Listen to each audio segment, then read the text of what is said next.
Derrière moi, il y a la réponse de l'Algérie sur les menaces françaises et l'Algérie passe à l'action contre la France. Je vais vous lire le communiqué maintenant et on va en discuter un petit peu. Alors je vais le lire sur mon PC, vous l'avez derrière moi.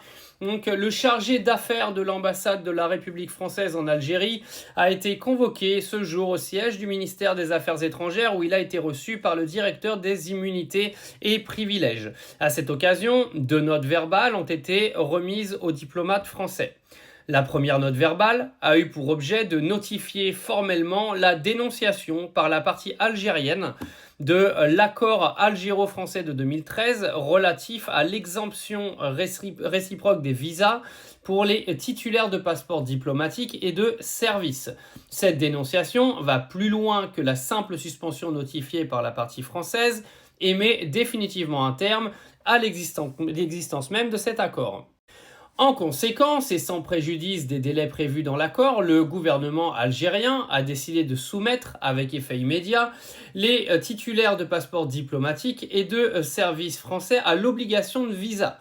Il se réserve par ailleurs le droit de soumettre l'octroi de ces visas aux mêmes conditions que celles que le gouvernement français arrêtera pour les ressortissants algériens. Il s'agit là d'une stricte application du principe de réciprocité qui exprime avant tout le rejet par l'Algérie des velléités françaises de provocation, d'intimidation et de marchandage.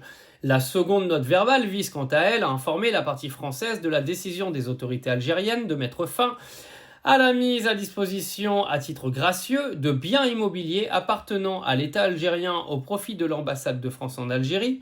Cette note annonce également le réexamen des baux considérablement avantageux contractés par l'ambassade avec les OPGI d'Algérie et invite la partie française à dépêcher une délégation à Alger pour entamer des discussions à ce sujet.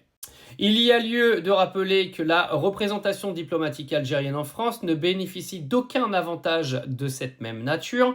En conséquence, l'action algérienne ainsi décidée vise là également à introduire l'équilibre et la réciprocité dans la relation algéro-française globale. Bon, vous l'aurez compris, la bataille France-Algérie a commencé. Alors bien sûr, on parle d'une bataille diplomatique, la spécialité d'Emmanuel Macron, se faire humilier diplomatiquement par tous les pays avec lesquels il essaye de se fight.